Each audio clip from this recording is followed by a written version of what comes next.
Hello friends, subscribe my channel Hotties 92. نبی صلی اللہ علیہ وسلم کی زوجہ محترمہ حضرت میمونہ رضی اللہ تعالیٰ عنہ سے روایت ہے کہ میں نے رسول اللہ صلی اللہ علیہ وسلم کو فرماتے سنا، میری اس مسجد یعنی مسجد نبوی میں ایک نماز دوسری مساجد میں 1000 نماز سے بہتر ہے، سوائے مسجد کعبہ کے کہ اسے مسجد نبوی سے بھی زیادہ فضیلت حاصل ہے۔ سنن نسائی حدیث نمبر 2901۔ حضرت ابو ہریرہ رضی اللہ تعالیٰ عنہ سے روایت ہے، نبی صلی اللہ علیہ وسلم نے فرمایا، میری اس مسجد میں ایک نماز دوسری مساجد میں 1000 نماز سے افضل ہے، علاوہ کعبہ مشرفہ کے۔ سنن نسائی حدیث نمبر 2902۔ حضرت عائشہ رضی اللہ تعالیٰ عنہ سے منقول ہے کہ رسول اللہ صلی اللہ علیہ وسلم نے فرمایا، کیا تجھے علم نہیں کہ جب تیری قوم یعنی قریش نے کعبے کی تعمیر کی تو حضرت ابراہیم علیہ السلام کی بنیادوں سے کمی کر دی؟ میں نے عرض کیا، اے اللہ کے رسول، کیا آپ اسے حضرت ابراہیم علیہ السلام کی بنیادوں کے مطابق تعمیر نہیں فرمائیں گے؟ آپ نے فرمایا، اگر تیری قوم کا زمانہ کفر تازہ نہ ہوتا تو میں تعمیر کر دیتا۔ حضرت عبداللہ بن عمر رضی اللہ تعالیٰ عنہ بیان کرتے ہیں کہ اگر حضرت عائشہ رضی اللہ تعالیٰ عنہ نے یہ بات رسول اللہ صلی اللہ علیہ وسلم سے سنی ہے تو میرا خیال ہے کہ حتیم کی طرف سے 2 کونوں کا استلام چھوڑنا اسی بنا پر ہوگا کہ بیت اللہ حضرت ابراہیم علیہ السلام کی بنیادوں پر نہیں بنایا گیا۔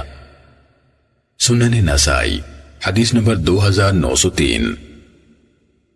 حضرت عائشہ رضی اللہ تعالیٰ عنہ سے روایت ہے، رسول اللہ صلی اللہ علیہ وسلم نے فرمایا، اگر تیری قوم یعنی قریش کا دور کفر تازہ نہ ہوتا تو میں بیت اللہ کی عمارت کو توڑ کر اسے حضرت ابراہیم علیہ السلام کی بنیادوں پر تعمیر کر دیتا اور اس کا ایک دروازہ پچھلی جانب بنا دیتا، کیونکہ قریش نے جب بیت اللہ تعمیر کیا تو انہوں نے اس کی عمارت کو چھوٹا کر دیا تھا۔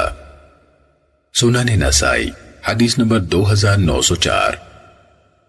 ام المومنین حضرت عائشہ رضی اللہ تعالیٰ عنہ سے منقول ہے کہ رسول اللہ صلی اللہ علیہ وسلم نے فرمایا، اگر میری یا تیری قوم کا دور جاہلیت قریب نہ ہوتا تو میں کعبے کو گرانے کو حکم دیتا اور اس کے 2 دروازے بنا دیتا۔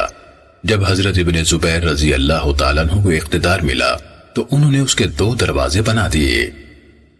سنن نسائی حدیث نمبر 2905۔ حضرت عائشہ رضی اللہ تعالیٰ عنہ سے روایت ہے کہ رسول اللہ صلی اللہ علیہ وسلم نے ان سے فرمایا، اے عائشہ، اگر یہ بات نہ ہوتی کہ تیری قوم کا دور جاہلیت ابھی قریب ہے تو میں کعبے کو گرانے کا حکم دیتا اور اس میں وہ حصہ بھی داخل کر دیتا جو اس سے نکال دیا گیا ہے، اور میں اس کا دروازہ زمین کے برابر لگا دیتا اور اس کے 2 دروازے بنا دیتا، ایک مشرقی ایک مغربی، کیونکہ قریش مکہ اس کی مکمل تعمیر سے عاجز آ گئے تھے کہ ان کا حلال مال ختم ہو گیا تھا، اور میں اسے حضرت ابراہیم علیہ السلام کی صحیح بنیادوں پر تعمیر کرتا۔ حضرت عروہ نے کہا، یہی وجہ ہے کہ جس نے حضرت ابن زبیر رضی اللہ تعالیٰ عنہ کو آمادہ کیا کہ کعبے کو گرا کر رسول اللہ صلی اللہ علیہ وسلم کی خواہش کے مطابق تعمیر کریں۔ راوی حدیث یزید نے کہا، جب حضرت ابن زبیر رضی اللہ تعالیٰ عنہ نے کعبے کو گرایا اور پھر بنایا تو میں حاضر تھا، آپ نے اس میں ہجر کا کچھ حصہ داخل کر دیا تھا۔ نیز میں نے حضرت ابراہیم علیہ السلام کی بنیادیں بھی دیکھیں، وہ پتھر تھے اونٹوں کی کوہانوں جیسے جنہیں ایک دوسرے میں پھنسا دیا گیا تھا۔ سنن نسائی حدیث نمبر 2906۔ حضرت ابو ہریرہ رضی اللہ تعالیٰ عنہ سے روایت ہے، رسول اللہ صلی اللہ علیہ وسلم نے فرمایا، قیامت کے قریب 2 چھوٹی چھوٹی پنڈلیوں والا حبشی بیت اللہ یعنی کعبے کو اٹھائے گا۔ سنن نسائی حدیث نمبر 2907۔ حضرت عبداللہ بن عمر رضی اللہ تعالیٰ عنہ سے روایت ہے کہ وہ کعبہ مشرفہ کے پاس پہنچے تو نبی صلی اللہ علیہ وسلم، بلال اور اسامہ بن زید رضی اللہ تعالیٰ عنہما بیت اللہ کے اندر تشریف لے جا چکے تھے، اور عثمان بن طلحہ یعنی کعبے کے حاجب نے داخل ہو کر دروازہ بند کر دیا تھا۔ وہ کچھ دیر تک اندر رہے، پھر عثمان بن طلحہ حاجب نے دروازہ کھولا تو نبی صلی اللہ علیہ وسلم باہر تشریف لائے۔ میں سیڑھی پر چڑھ کر بیت اللہ میں داخل ہو گیا اور میں نے پوچھا، نبی صلی اللہ علیہ وسلم نے کہاں نماز پڑھی ہے؟ انہوں نے کہا یہاں۔ البتہ میں ان سے یہ پوچھنا بھول گیا کہ نبی صلی اللہ علیہ وسلم نے بیت اللہ میں کتنی رکعات پڑھی ہیں۔ سنن نسائی حدیث نمبر 2908۔ حضرت ابن عمر رضی اللہ تعالیٰ عنہ سے مروی ہے کہ رسول اللہ صلی اللہ علیہ وسلم بیت اللہ میں داخل ہوئے۔ آپ کے ساتھ فضل بن عباس، اسامہ بن زید، عثمان بن طلحہ اور بلال رضی اللہ عنہم بھی تھے۔ انہوں نے اندر سے دروازہ بند کر لیا۔ آپ بیت اللہ میں ٹھہرے جب تک اللہ تعالیٰ نے چاہا، پھر باہر تشریف لائے۔ حضرت ابن عمر رضی اللہ تعالیٰ عنہ نے فرمایا، میں سب سے پہلے حضرت بلال رضی اللہ تعالیٰ عنہ سے ملا۔ میں نے کہا نبی صلی اللہ علیہ وسلم نے کہاں نماز پڑھی؟ انہوں نے فرمایا اگلی صف کے بائیں جانے والے 2 ستونوں کے درمیان۔ سنن نسائی حدیث نمبر 2909۔ حضرت ابن عمر رضی اللہ تعالیٰ عنہ بیان کرتے ہیں کہ رسول اللہ صلی اللہ علیہ وسلم بیت اللہ میں داخل ہوئے۔ ادھر آپ کے باہر نکلنے کا وقت قریب تھا۔ ادھر مجھے حاجت پیش آ گئی۔ میں قضائے حاجت کے لیے گیا اور پھر جلدی جلدی واپس آیا تو رسول اللہ صلی اللہ علیہ وسلم باہر تشریف لا چکے تھے۔ میں نے حضرت بلال رضی اللہ تعالیٰ عنہ سے پوچھا کیا رسول اللہ صلی اللہ علیہ وسلم نے کعبہ مشرفہ میں نماز پڑھی ہے؟ انہوں نے فرمایا ہاں۔ اگلی صف کے بائیں جانے والے 2 ستونوں کے درمیان 2 رکعت نماز پڑھی ہے۔ سنن نسائی حدیث نمبر 2910۔ حضرت مجاہد سے روایت ہے کہ حضرت ابن عمر رضی اللہ تعالیٰ عنہ گھر میں تھے کہ کسی نے آ کر کہا رسول اللہ صلی اللہ علیہ وسلم کعبے میں داخل ہو چکے ہیں۔ ابن عمر نے کہا میں آیا تو میں نے دیکھا کہ رسول اللہ صلی اللہ علیہ وسلم باہر تشریف لا چکے تھے اور بلال ابھی دروازے ہی پر کھڑے تھے۔ میں نے کہا اے بلال کیا رسول اللہ صلی اللہ علیہ وسلم نے کعبے میں نماز پڑھی ہے؟ وہ کہنے لگے ہاں۔ میں نے کہا کہاں؟ انہوں نے کہا ان 2 ستونوں کے درمیان 2 رکعت پڑھی۔ پھر آپ نے باہر تشریف لا کر کعبہ مشرفہ کے دروازے کے عین سامنے 2 رکعتیں پڑھی۔ سنن نسائی حدیث نمبر 2911۔ حضرت اسامہ بن زید رضی اللہ تعالیٰ عنہ بیان کرتے ہیں کہ رسول اللہ صلی اللہ علیہ وسلم کعبے کے اندر تشریف لے گئے۔ آپ نے کعبے کے اطراف یعنی کونوں میں تسبیحات و تکبیرات کہیں، نماز نہیں پڑھی۔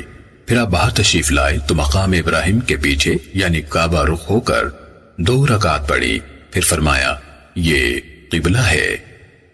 سنن نسائی حدیث نمبر 2912۔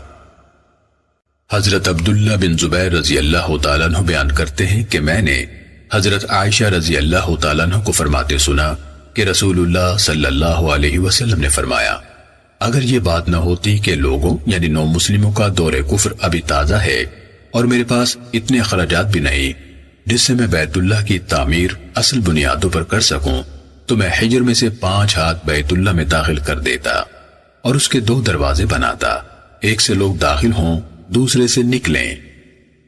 سنن نسائی حدیث نمبر 2913۔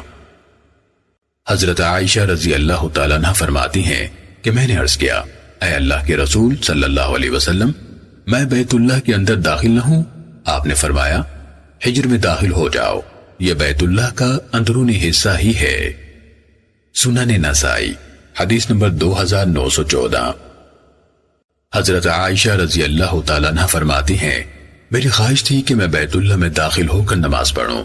رسول اللہ صلی اللہ علیہ وسلم نے میرا ہاتھ پکڑ کر مجھے حجر میں داخل کر دیا اور فرمایا جب تمہارا دل بیت اللہ میں داخل ہونے کو چاہے تو یہیں یعنی حجر میں نماز پڑھ لیا کرو، یہ بھی تو بیت اللہ ہی کا ایک حصہ ہے، لیکن تیری قوم یعنی قریش نے جب بیت اللہ تعمیر کیا تو اسے چھوٹا کر دیا۔ سنن نسائی حدیث نمبر 2915۔ حضرت ابن عباس رضی اللہ تعالیٰ عنہ بیان کرتے ہیں کہ نبی صلی اللہ علیہ وسلم نے کعبے کے اندر نماز نہیں پڑھی بلکہ اس کے اطراف میں تکبیریں کہتے رہے۔ سنن نسائی حدیث نمبر 2916۔ Channel Hotties 92. حضرت اسامہ بن زید رضی اللہ تعالیٰ عنہ سے مروی ہے کہ وہ رسول اللہ صلی اللہ علیہ وسلم کے ساتھ بیت اللہ میں داخل ہوئے تھے۔ آپ نے حضرت بلال رضی اللہ تعالیٰ عنہ کو حکم دیا تو انہوں نے دروازہ بند کر دیا۔ بیت اللہ ان دنوں 6 ستونوں پر قائم تھا۔ آپ دروازے سے سیدھے گئے، حتیٰ کہ جب ان دو ستونوں کے درمیان پہنچے جو بیت اللہ کے دروازے کے سامنے ہیں تو آپ بیٹھ گئے۔ اللہ تعالیٰ کی حمد و ثنا کرتے رہے، دعائیں کرتے رہے اور بخشش طلب فرماتے رہے۔ پھر آپ اٹھے اور کعبے کی پچھلی دیوار یعنی دروازے والی کے مقابل سامنے والی دیوار کی طرف گئے، اپنا چہرہ اور رخسار دیوار سے لگائے اور اللہ تعالیٰ کی حمد و ثنا فرمائی، اللہ تعالیٰ سے دعائیں مانگے اور بخشش طلب فرماتے رہے۔ پھر کعبے کے تمام کونوں میں تشریف لے گئے اور ہر کونے میں تکبیر، تحلیل، تسبیح، ثنا، دعا اور استغفار فرماتے رہے۔ پھر باہر تشریف لائے اور کعبے کے دروازے کے عین سامنے 2 رکعتیں پڑھی۔ پھر فارغ ہوئے تو فرمایا، یہ قبلہ ہے، یہ قبلہ ہے۔ سنن نسائی حدیث نمبر 2917۔ حضرت اسامہ بن زید رضی اللہ تعالیٰ عنہ بیان کرتے ہیں کہ میں رسول اللہ صلی اللہ علیہ وسلم کے ساتھ بیت اللہ کے اندر داخل ہوا، آپ بیٹھ گئے، اللہ تعالیٰ کی حمد و ثنا اور تکبیر و تحلیل کرتے رہے۔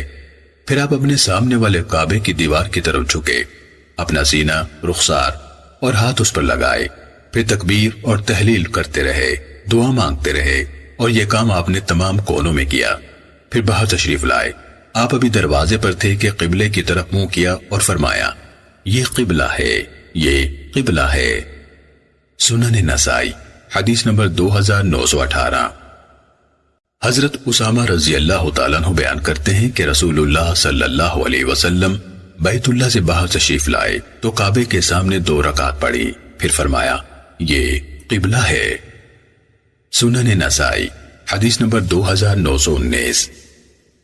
حضرت ابن عباس رضی اللہ تعالیٰ عنہ بیان کرتے ہیں کہ مجھے حضرت اسامہ بن زید رضی اللہ تعالیٰ عنہ نے بتایا کہ نبی صلی اللہ علیہ وسلم بیت اللہ کے اندر داخل ہوئے تو اس کے تمام اطراف یعنی چاروں کونوں میں دعائیں کی، مگر نماز نہیں پڑھی، حتیٰ کہ باہر تشریف لائے اور کعبے کے عین سامنے 2 رکعتیں پڑھی۔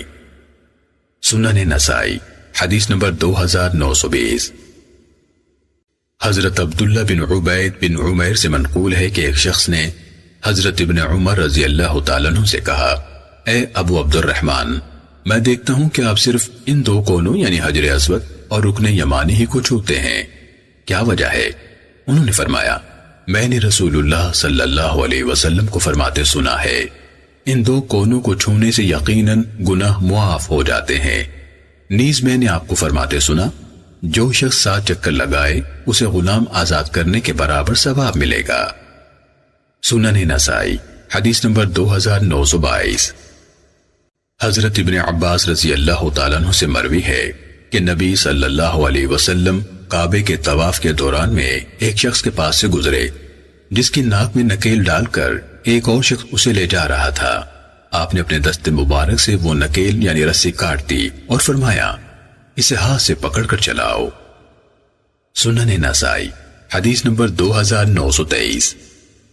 حضرت ابن عباس رضی اللہ تعالیٰ عنہ بیان کرتے ہیں کہ رسول اللہ صلی اللہ علیہ وسلم ایک آدمی کے پاس سے گزرے جسے ایک دوسرا آدمی کسی چیز سے چلا رہا تھا جس کی اس نے نظر مان رکھی تھی۔ نبی صلی اللہ علیہ وسلم نے اسے پکڑا اور توڑ دیا اور فرمایا، یہ عجیب نظر ہے۔ سنن نسائی حدیث نمبر 2924۔ حضرت طاؤس ایک ایسے شخص سے بیان کرتے ہیں جنہوں نے نبی صلی اللہ علیہ وسلم سے فیض صحبت پایا کہ آپ صلی اللہ علیہ وسلم نے فرمایا، بیت اللہ کا طواف نماز کی طرح عبادت ہے، لہذا اس میں کم ہی کوئی بات کرو۔ یہ الفاظ یوسف بن سعید کے ہیں۔ حنظلہ بن ابو سفیان نے حسن بن مسلم کی مخالفت کی ہے۔ سنن نسائی حدیث نمبر 2925۔ حضرت عبداللہ بن عمر رضی اللہ تعالیٰ عنہ بیان کرتے ہیں کہ طواف کے درمیان کلام کم کرو، یوں سمجھو تم نماز میں ہو۔ سنن نسائی حدیث نمبر 2926۔ حضرت جبیر بن مطعم رضی اللہ تعالیٰ عنہ سے منقول ہے، نبی صلی اللہ علیہ وسلم نے فرمایا، اے عبد مناف کی اولاد، تم کسی کو بیت اللہ کے طواف اور نماز سے نہ روکو، جس وقت بھی کوئی کرنا چاہے، دن ہو یا رات۔ سنن نسائی حدیث نمبر 2927۔ حضرت ام سلمہ رضی اللہ تعالیٰ عنہ بیان کرتی ہیں کہ میں نے رسول اللہ صلی اللہ علیہ وسلم سے عرض کیا کہ میں بیمار ہوں، آپ نے فرمایا تم لوگوں کے اوپر اوپر سے یعنی دور سے سوار ہو کر طواف کر لو۔ میں نے اس طرح طواف کیا تو رسول اللہ صلی اللہ علیہ وسلم اس وقت بیت اللہ کے قریب نماز پڑھا رہے تھے اور سورہ طور کی تلاوت فرما رہے تھے۔ سنن نسائی حدیث نمبر 2928۔ حضرت ام سلمہ رضی اللہ تعالیٰ عنہ فرماتی ہیں، اے اللہ کے رسول، اللہ کی قسم میں نے طواف وداع نہیں کیا تو نبی صلی اللہ علیہ وسلم نے فرمایا جب جماعت شروع ہو جائے تو تم اپنے اونٹ پر سوار ہو کر لوگوں کے اوپر اوپر سے طواف کر لینا۔ عروہ نے یہ حضرت ام سلمہ رضی اللہ تعالی عنہ سے نہیں سنا۔ سنن نسائی حدیث نمبر 2929۔ حضرت ام سلمہ رضی اللہ تعالی عنہ سے روایت ہے کہ وہ مکے میں آئیں تو بیمار تھیں۔ انہوں نے اس بات کا ذکر اللہ کے رسول صلی اللہ علیہ وسلم سے کیا تو آپ نے فرمایا تم سوار ہو کر نمازیوں کے اوپر اوپر سے طواف کر لینا۔ میں نے دوران طواف رسول اللہ صلی اللہ علیہ وسلم کو کعبے کے پاس نماز میں سورہ طور پڑھتے سنا۔ سنن نسائی حدیث نمبر 2930۔ حضرت عائشہ رضی اللہ تعالیٰ عنہ فرماتی ہیں رسول اللہ صلی اللہ علیہ وسلم نے حجۃ الوداع میں اونٹ پر سوار ہو کر کعبے کے ارد گرد طواف فرمایا اور آپ حجر اسود کو اپنی خمدار چھڑی کے ساتھ چھوتے تھے۔ سنن نسائی حدیث نمبر 2931۔ حضرت وبرہ بیان کرتے ہیں کہ میں نے ایک آدمی کو حضرت عبداللہ بن عمر رضی اللہ تعالیٰ عنہ سے پوچھتے سنا کہ میں نے حج کا احرام باندھا تھا تو کیا میں افعال حج سے پہلے طواف کر سکتا ہوں؟ انہوں نے فرمایا تمہیں اس میں کیا رکاوٹ ہے؟ اس نے کہا میں نے دیکھا ہے کہ حضرت ابن عباس رضی اللہ تعالیٰ عنہ اس سے منع فرماتے ہیں، ہمیں آپ پر ان سے زیادہ اعتماد ہے، لہٰذا آپ بتائیں۔ انہوں نے فرمایا ہم نے تو رسول اللہ صلی اللہ علیہ وسلم کو دیکھا ہے کہ آپ نے حج کا احرام باندھا، پھر مکہ مکرمہ آ کر آپ نے بیت اللہ کا طواف فرمایا اور صفا مروہ کے درمیان سعی فرمائی۔ سنن نسائی حدیث نمبر 2932۔ حضرت عمر بن دینار بیان کرتے ہیں کہ ہم نے حضرت ابن عمر رضی اللہ تعالیٰ عنہ سے اس شخص کے بارے میں پوچھا جو عمرے کے احرام سے آئے پھر بیت اللہ کا طواف کرے لیکن صفا و مروہ کے درمیان سعی نہ کرے تو کیا وہ اپنی بیوی سے جمع کر سکتا ہے؟ انہوں نے فرمایا کہ جب رسول اللہ صلی اللہ علیہ وسلم مکہ مکرمہ تشریف لائے تھے تو آپ نے بیت اللہ کے ساتھ چکر لگائے، مقام ابراہیم کے بعد 2 رکعتیں پڑھیں اور صفا مروہ کے درمیان سعی کی، اور تمہارے لیے رسول اللہ صلی اللہ علیہ وسلم کے طرز عمل میں بہترین نمونہ ہے۔ سنن نسائی حدیث نمبر 2933۔ حضرت انس رضی اللہ تعالیٰ عنہ بیان کرتے ہیں کہ حجۃ الوداع میں رسول اللہ صلی اللہ علیہ وسلم مدینے سے چلے، ہم بھی آپ کے ساتھ چلے۔ جب آپ ذوالحلیفہ پہنچے تو آپ نے ظہر کی نماز پڑھی، پھر اپنی اونٹی پر سوار ہوئے۔ جب وہ آپ کو لے کر بیضہ کے ٹیلے پر چڑھی تو آپ نے حج اور عمرے دونوں کی لبیک کہی، ہم نے بھی آپ کے ساتھ اسی طرح لبیک کہی۔ جب رسول اللہ صلی اللہ علیہ وسلم مکہ مکرمہ تشریف لائے اور ہم نے طواف کر لیا، آپ نے لوگوں کو حکم دیا کہ وہ حلال ہو جائیں۔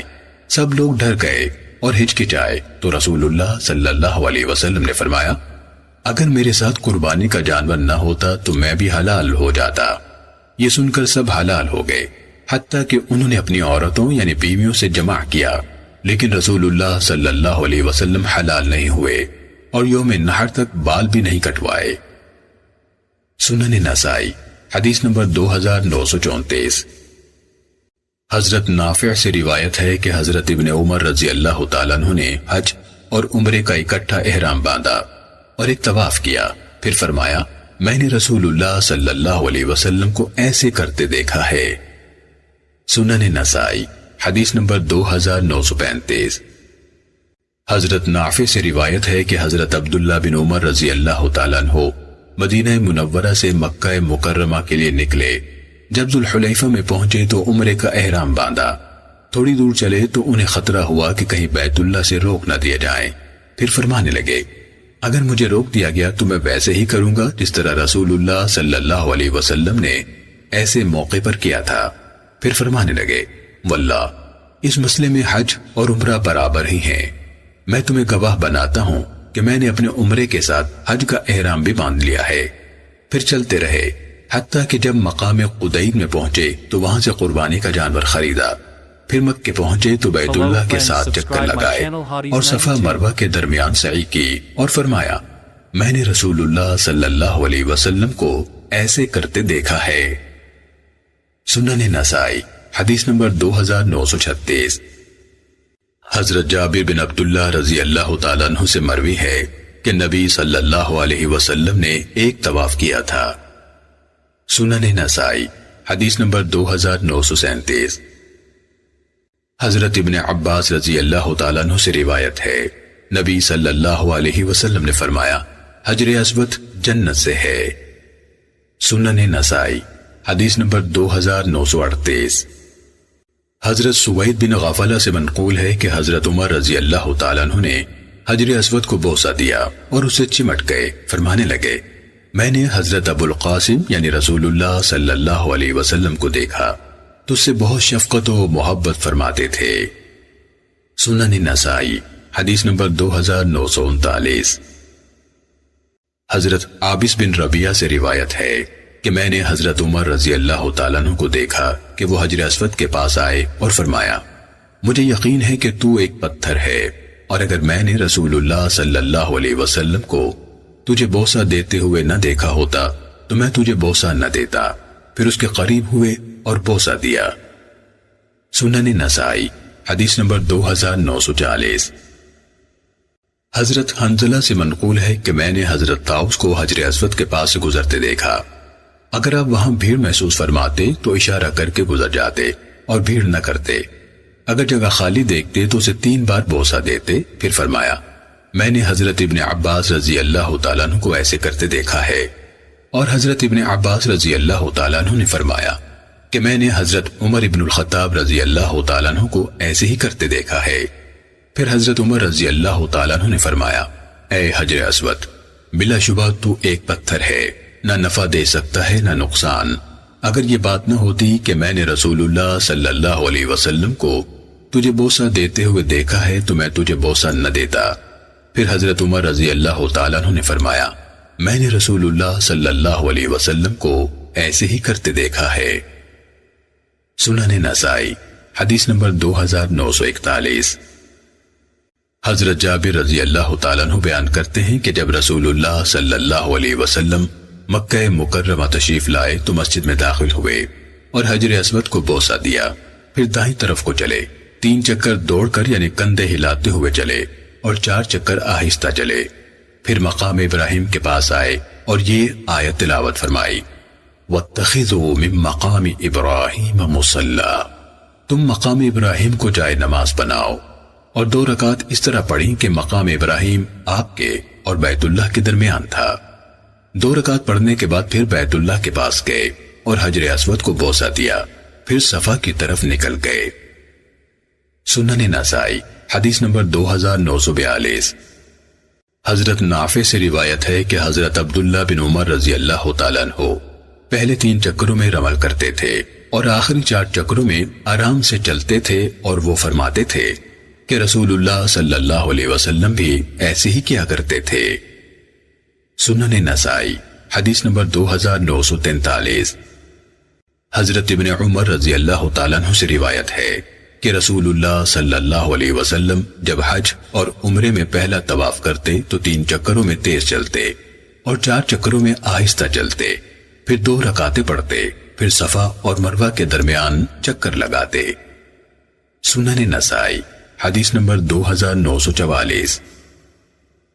حضرت ابن عمر رضی اللہ تعالیٰ عنہ سے روایت ہے کہ رسول اللہ صلی اللہ علیہ وسلم جب حج اور عمرے میں پہلا طواف کرتے تو 3 چکروں میں تیز چلتے اور 4 چکروں میں آہستہ چلتے، پھر 2 رکعتیں پڑھتے، پھر صفا اور مروہ کے درمیان چکر لگاتے۔ حضرت ابن عمر رضی اللہ تعالیٰ عنہ بیان کرتے ہیں کہ رسول اللہ صلی اللہ علیہ وسلم جب مکہ مکرمہ پہنچتے تو طواف میں سب سے پہلے حجر اسود کو بوسہ دیتے، ساتھ میں سے 3 چکروں میں کندھے ہلا کر تیز چلتے۔ سنن نسائی حدیث نمبر 2945۔ حضرت نافع سے روایت ہے کہ حضرت عبداللہ بن عمر رضی اللہ تعالیٰ عنہ جب حج یا عمرے میں آتے تو اپنے پہلے طواف میں 3 چکروں میں بھاگتے تھے اور 4 چکروں میں چلتے تھے۔ نیز انہوں نے فرمایا کہ رسول اللہ صلی اللہ علیہ وسلم بھی ایسے ہی کیا کرتے تھے۔ سنن نسائی حدیث نمبر 2946۔ حضرت جابر بن عبداللہ رضی اللہ تعالیٰ عنہ بیان کرتے ہیں کہ میں نے رسول اللہ صلی اللہ علیہ وسلم کو دیکھا کہ آپ نے حجر اسود سے حجر اسود تک رمل فرمایا حتیٰ کہ 3 چکر پورے ہو گئے۔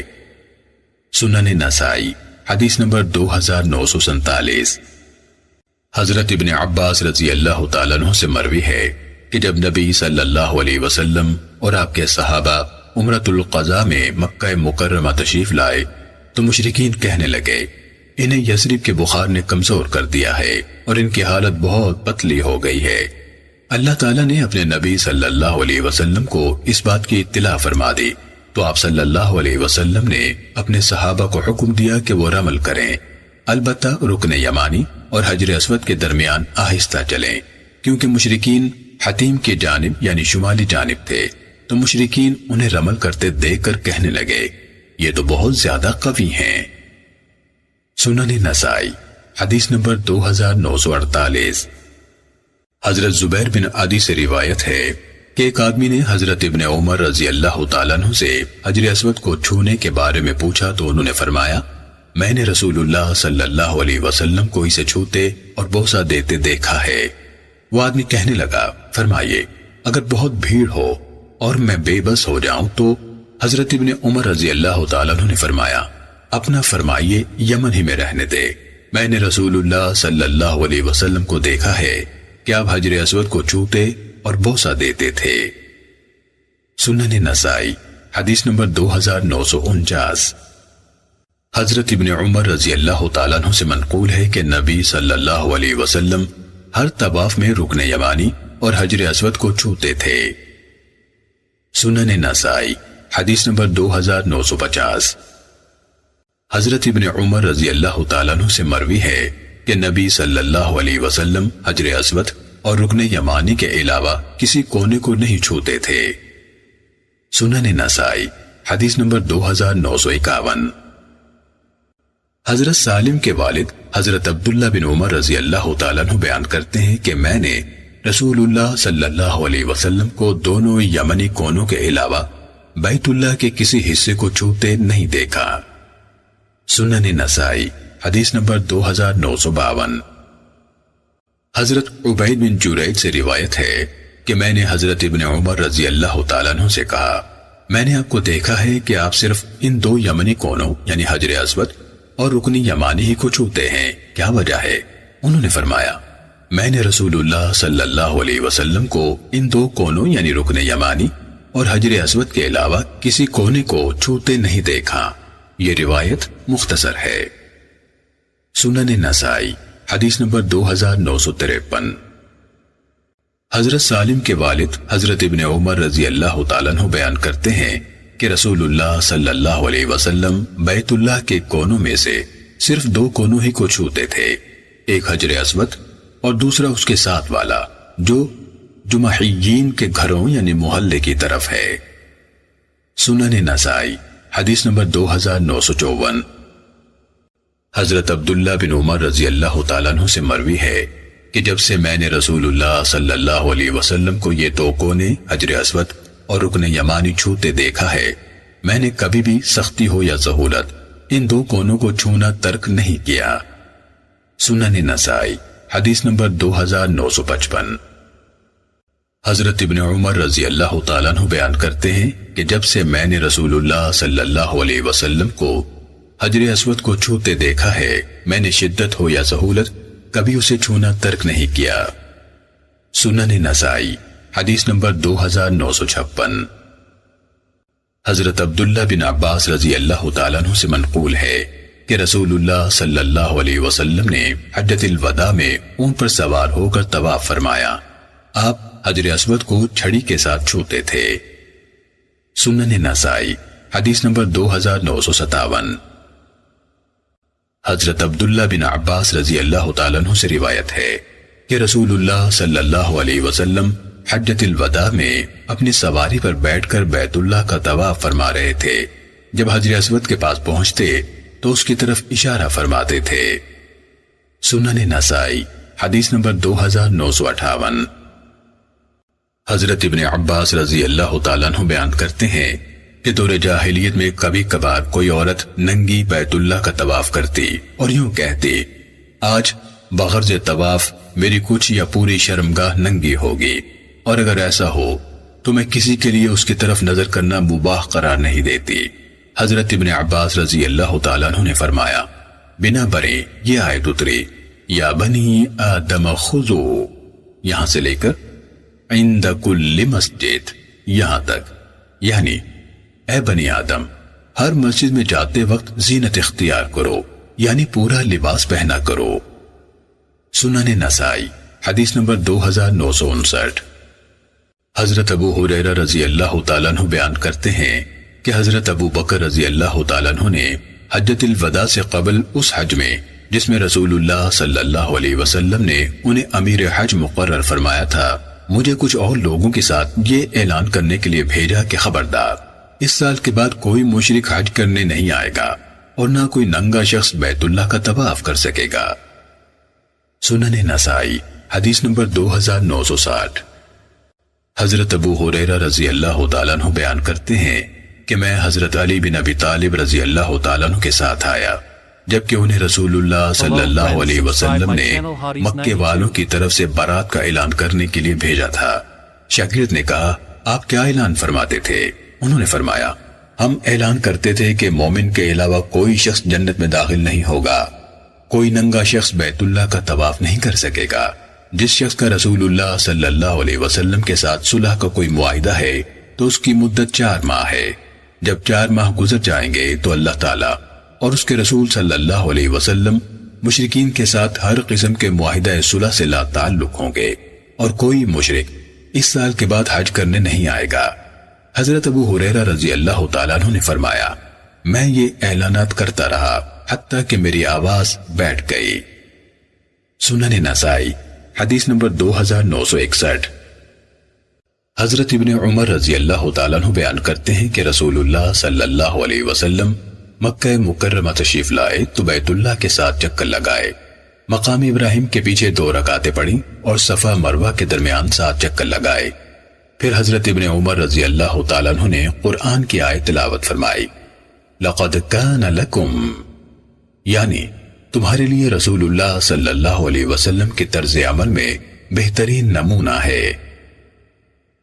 سنن نسائی حدیث نمبر 2963۔ حضرت جابر رضی اللہ تعالیٰ عنہ سے مروی ہے کہ رسول اللہ صلی اللہ علیہ وسلم نے بیت اللہ کے 7 چکر لگائے، ان میں سے پہلے 3 چکروں میں رمل کیا اور 4 چکروں میں آرام سے چلے، پھر مقام ابراہیم کے پاس کھڑے ہوئے اور 2 رکعت پڑھی، پھر آپ نے یہ آیت پڑھی وَاتَّخِذُوا مِن مَّقَامِ إِبْرَاهِيمَ مُصَلًّى، تم مقام ابراہیم کو نماز کی جگہ بناؤ۔ آپ نے لوگوں کو سنانے کے لیے یہ الفاظ بلند آواز سے ادا فرمائے، پھر آپ حجر اسود کی طرف گئے، اسے بوسہ دیا، پھر صفا مروہ کی طرف چلے اور فرمایا ہم اسی جگہ سے ابتدا کریں گے جس کا ذکر اللہ تعالی نے پہلے کیا ہے۔ تو آپ نے کوہ صفا سے ابتدا کی، اس پر چڑھے حتیٰ کہ آپ کو بیت اللہ نظر آنے لگا۔ آپ نے 3 بار یہ کلمات پڑھے لا الہ الا اللہ وحدہ لا شریک لہ لہ الملک، یہاں سے لے کر شیء قدیر یہاں تک۔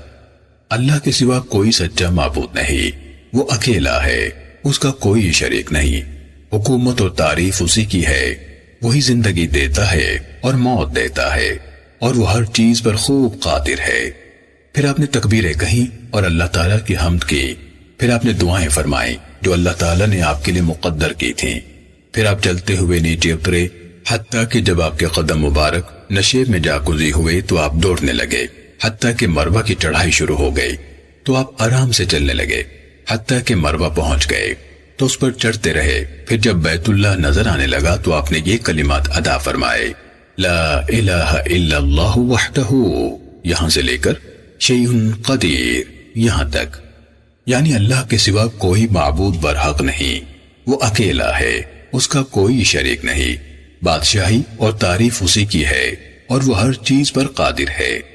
آپ نے یہ کلمات 3 بار پڑھے، پھر اللہ تعالیٰ کا ذکر کیا اور سبحان اللہ اور الحمدللہ پڑھتے رہے، پھر آپ نے اس پر دعائیں فرمائی جو اللہ نے چاہی، پھر اسی طرح کیا حتیٰ کہ آپ صفا مروہ کے چکروں سے فارغ ہو گئے۔ سنن نسائی حدیث نمبر 2964۔ حضرت جابر رضی اللہ تعالیٰ عنہ سے روایت ہے کہ رسول اللہ صلی اللہ علیہ وسلم نے بیت اللہ کے گرد 7 چکر لگائے، 3 میں کندھے ہلا کر تیز تیز چلے اور 4 میں آرام سے چلے۔ پھر یہ آیت پڑھی وَاتَّخِذُوا مِن مَّقَامِ إِبْرَاهِيمَ مُصَلًّى، تم مقام ابراہیم کو نماز کی جگہ بناؤ۔ پھر آپ نے 2 رکعت پڑھی اور مقام ابراہیم کو اپنے اور کعبے کے درمیان رکھا، پھر حجر اسود کو بوسہ دیا، پھر نکلے اور کہا صفا اور مروہ اللہ تعالیٰ کی مقرر کردہ علامات ہیں، چنانچہ وہاں سے شروع کرو جس کا ذکر اللہ تعالیٰ نے پہلے فرمایا ہے، یعنی سعی کا آغاز صفا سے کرو۔ سنن نسائی حدیث نمبر 2965۔ حضرت جابر بن عبداللہ رضی اللہ تعالیٰ عنہ سے روایت ہے کہ رسول اللہ صلی اللہ علیہ وسلم جب مقام ابراہیم کے پاس پہنچے تو آپ نے یہ آیت تلاوت فرمائی وَاتَّخِذُوا مِن مَّقَامِ إِبْرَاهِيمَ مُصَلًّى، تم مقام ابراہیم کو نماز کی جگہ بناؤ۔ پھر آپ نے 2 رکعتیں پڑھی اور ان میں سورۃ الفاتحہ کے ساتھ سورہ قل یا ایھا الکافرون اور سورہ قل ھو اللہ احد پڑھی۔ پھر آپ حجر اسود کی طرف گئے، اسے بوسہ دیا، پھر کوہ صفا کی طرف نکل گئے۔ سنن نسائی حدیث نمبر 2966۔ حضرت ابن عباس رضی اللہ تعالیٰ عنہ سے روایت ہے کہ رسول اللہ صلی اللہ علیہ وسلم نے زمزم کا پانی کھڑے ہو کر پیا۔ سنن نسائی حدیث نمبر 2967۔ حضرت ابن عباس رضی اللہ تعالیٰ عنہ بیان کرتے ہیں کہ میں نے رسول اللہ صلی اللہ علیہ وسلم کو زمزم کا پانی پلایا، آپ نے قیام کی حالت میں پیا۔ سنن نسائی حدیث نمبر 2968۔ حضرت ابن عمر رضی اللہ تعالیٰ عنہ سے مروی ہے کہ جب رسول اللہ صلی اللہ علیہ وسلم مکہ تشریف لائے تو آپ نے بیت اللہ کے 7 چکر لگائے، پھر مقام ابراہیم کی اوٹ میں 2 رکعتیں پڑھے، پھر اس دروازے سے کوہ صفا کے لیے نکلے جس سے عموماً نکلا جاتا تھا، پھر صفا اور مروہ کے درمیان چکر لگائے۔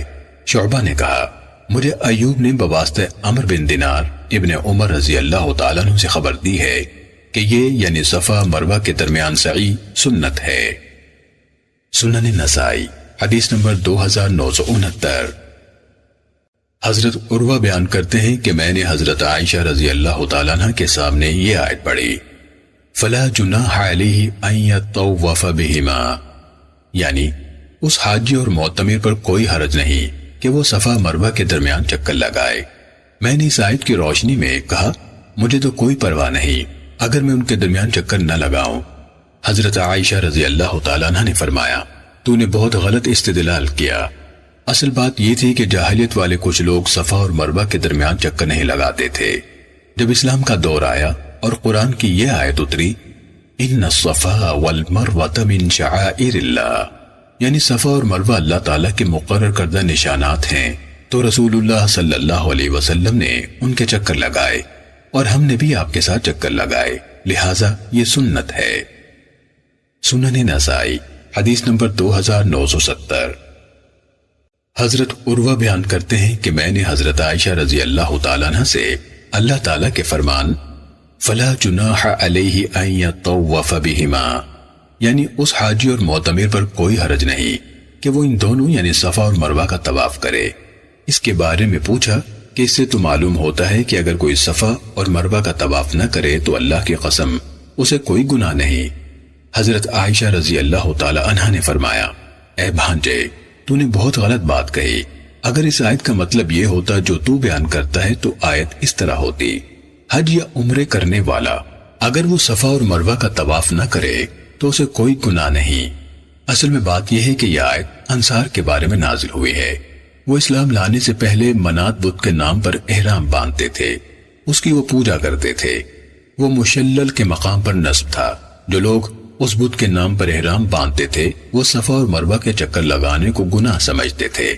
پھر اسلام لانے کے بعد انہوں نے رسول اللہ صلی اللہ علیہ وسلم سے اس بارے میں پوچھا تو اللہ تعالیٰ نے یہ آیت اتاری ان الصفا والمروہ، یعنی صفا اور مروہ اللہ تعالیٰ کی مقرر کردہ علامات میں سے ہیں، لہٰذا جو شخص حج یا عمرے کا احرام باندھے تو کوئی حرج نہیں کہ وہ ان کے چکر لگائے۔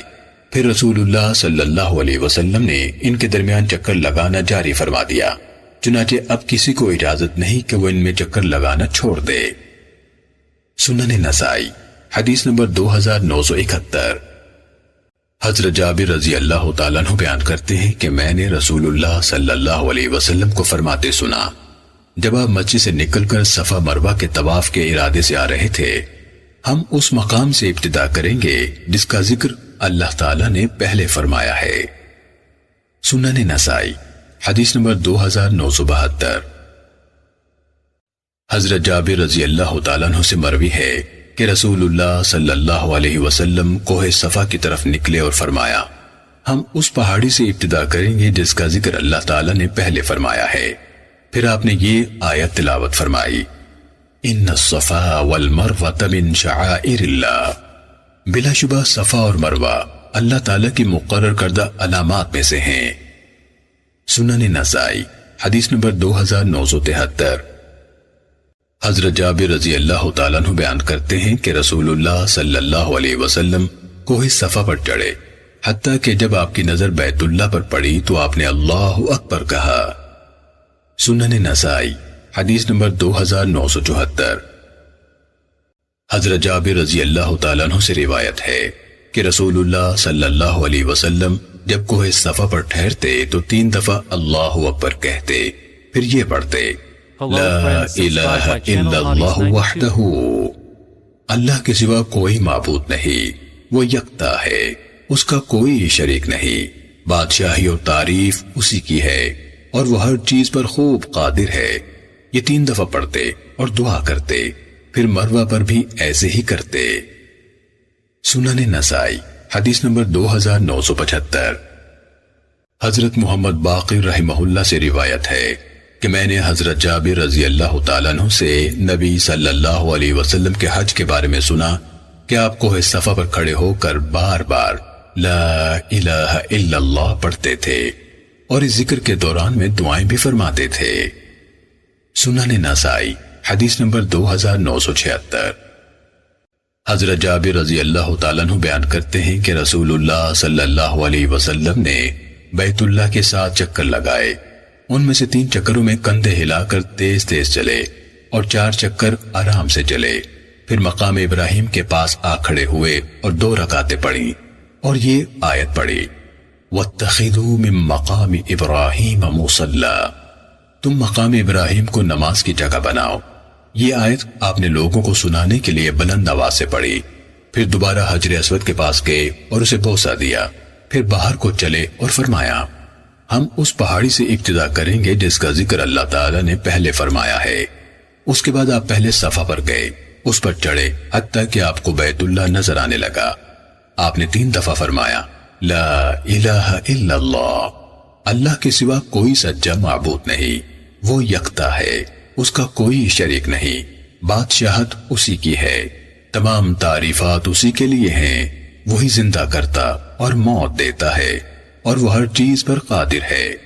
پھر آپ اللہ اکبر اور الحمدللہ پڑھتے رہے، پھر آپ نے دعائیں فرمائی جو آپ کے مقدر میں تھی، پھر آپ نیچے اترنے لگے حتیٰ کہ جب آپ کے قدم مبارک نشیب میں جا گزی ہوئے تو آپ دوڑنے لگے، حتیٰ کہ آپ کے قدم مروہ کی چڑھائی چڑھنے لگے تو آپ نے پھر چلنا شروع کر دیا حتیٰ کہ مروہ تک پہنچ گئے، پھر آپ اس پر چڑھے حتیٰ کہ آپ کو بیت اللہ نظر آنے لگا تو آپ نے 3 دفعہ یہ پڑھا، لا الہ الا اللہ، اللہ کے سوا کوئی سچا معبود نہیں، وہ اکیلا ہے، اس کا کوئی شریک نہیں، بادشاہی اور تعریف اسی کو زیبا ہے اور وہ ہر چیز پر خوب قدرت رکھنے والا ہے۔ پھر آپ اللہ تعالیٰ کا ذکر فرماتے رہے اور تسبیح و تحمید کرتے رہے، پھر جو اللہ تعالیٰ نے چاہا دعائیں فرمائیں، سب چکروں میں اسی طرح کرتے رہے حتیٰ کہ صفا مروہ کے طواف سے فارغ ہو گئے۔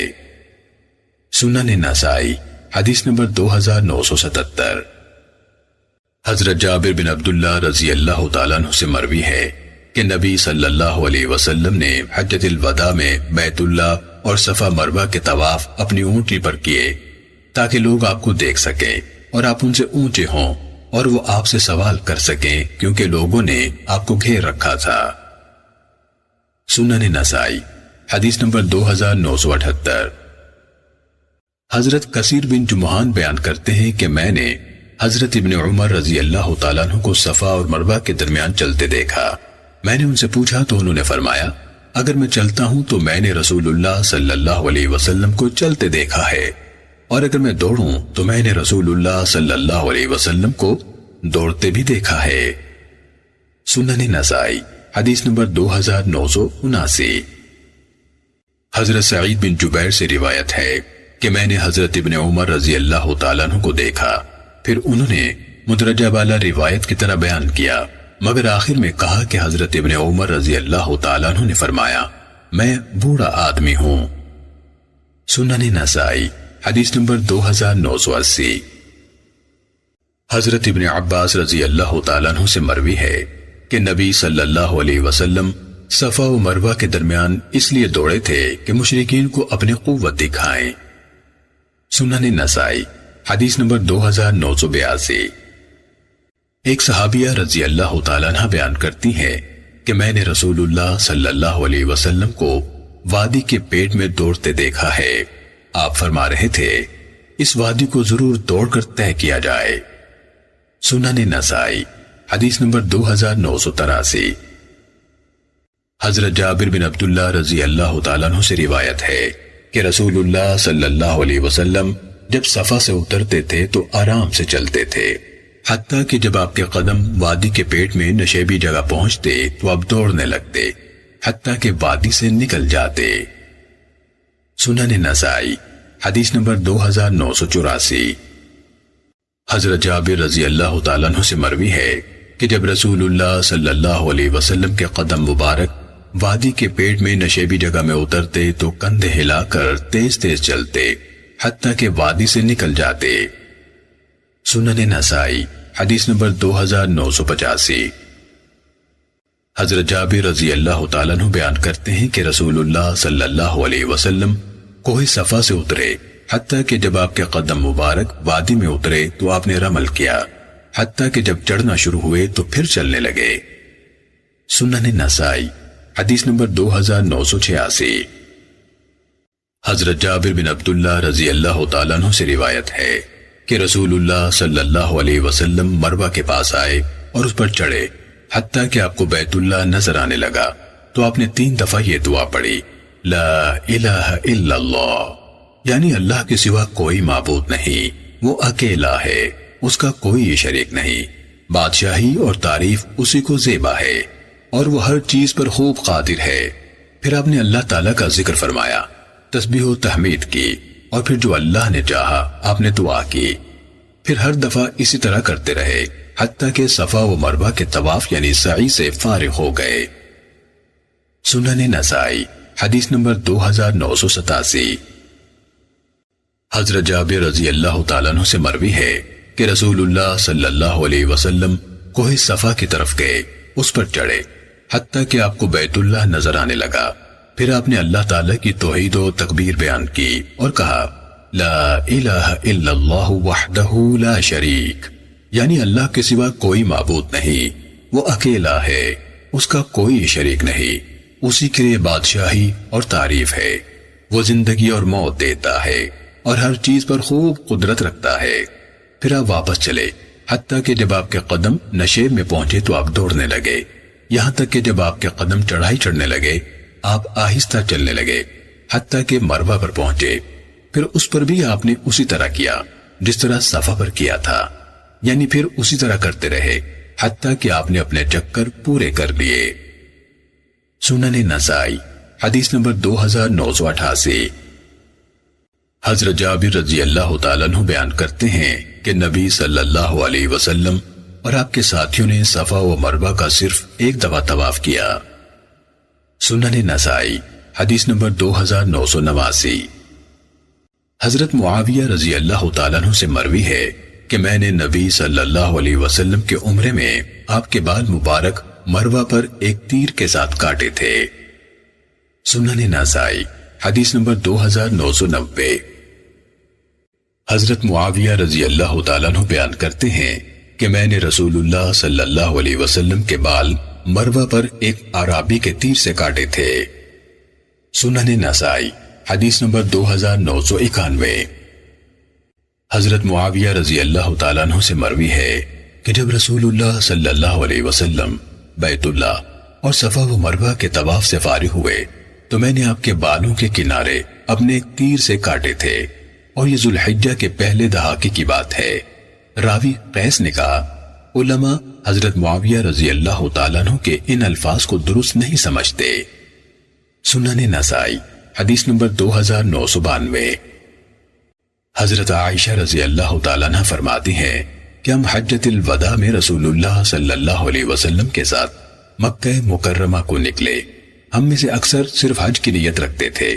جب آپ نے بیت اللہ اور صفا مروہ کے طواف کر لیے تو آپ نے فرمایا، جس شخص کے ساتھ قربانی کا جانور ہے وہ اپنے احرام پر قائم رہے، اور جس شخص کے ساتھ قربانی کا جانور نہیں وہ حلال ہو جائے۔ سنن نسائی حدیث نمبر 2993۔ حضرت عائشہ رضی اللہ تعالیٰ عنہ فرماتی ہیں کہ ہم رسول اللہ صلی اللہ علیہ وسلم کے ساتھ حجۃ الوداع میں نکلے۔ ہم میں سے کچھ نے حج کا احرام باندھا اور بعض نے عمرے کا۔ بعض قربانی کا جانور بھی ساتھ لائے تھے۔ رسول اللہ صلی اللہ علیہ وسلم نے فرمایا، جس شخص نے عمرے کا احرام باندھا اور وہ قربانی نہیں لایا تو عمرہ کرنے کے بعد وہ حلال ہو جائے، اور جس نے عمرے کا احرام باندھا اور وہ قربانی بھی ساتھ لایا ہے تو وہ قربانی ذبح ہونے سے پہلے حلال نہ ہو، اور جس شخص نے حج کا احرام باندھا ہے وہ اپنا حج مکمل کرے۔ حضرت عائشہ رضی اللہ تعالیٰ عنہ نے فرمایا، میں نے عمرے کا احرام باندھا تھا۔ سنن نسائی حدیث نمبر 2994۔ حضرت اسماء بنت ابی بکر رضی اللہ تعالیٰ عنہ فرماتی ہیں کہ ہم حجۃ الوداع میں رسول اللہ صلی اللہ علیہ وسلم کے ساتھ حج کی لبیک کہتے ہوئے مکے کو آئے۔ جب ہم مکہ مکرمہ کے قریب ہوئے تو آپ نے فرمایا، جس شخص کے ساتھ قربانی کا جانور نہیں وہ عمرہ کر کے حلال ہو جائے، اور جس شخص کے ساتھ قربانی کا جانور ہے وہ اپنے احرام پر قائم رہے۔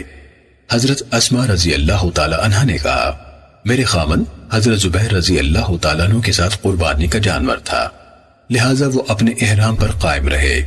میرے ساتھ قربانی کا جانور نہیں تھا، اس لیے میں حلال ہو گئی، اور میں نے اپنے عام کپڑے پہن لیے اور خوشبو بھی لگائی۔ پھر میں حضرت زبیر رضی اللہ تعالیٰ عنہ کے قریب ہو کر بیٹھی تو وہ کہنے لگے، مجھ سے دور ہو کر بیٹھو۔ میں نے مذاق میں کہا، کیا آپ کو خطرہ ہے کہ میں آپ پر زبردستی کود پڑوں گی؟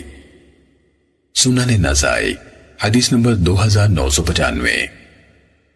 حضرت جابر رضی اللہ تعالیٰ عنہ بیان کرتے ہیں کہ ہم رسول اللہ صلی اللہ علیہ وسلم کے ساتھ ذوالحجہ کی 4 تاریخ کو مکہ مکرمہ پہنچے تو نبی اکرم صلی اللہ علیہ وسلم نے فرمایا، حلال ہو جاؤ اور حج کے احرام کو عمرے میں بدل لو۔ ہم اس سے بہت تنگ دل ہوئے اور یہ بات ہم پر بہت شاق گزری۔ یہ بات نبی صلی اللہ علیہ وسلم کو پہنچی تو آپ نے فرمایا، اے لوگو، حلال ہو جاؤ۔ اگر میرے ساتھ قربانی کا جانور نہ ہوتا تو میں بھی اسی طرح کرتا جس طرح تم کرو گے۔ ہم حلال ہو گئے، حتیٰ کہ ہم نے عورتوں سے جمع کیا اور ہم نے وہ سب کام کیے جو ایک حلال شخص کرتا ہے، حتیٰ کہ جب یوم ترویہ ہوا اور ہم مکے سے باہر نکلے تو ہم نے حج کی لبیک پکاری۔ سنن نسائی حدیث نمبر 2997۔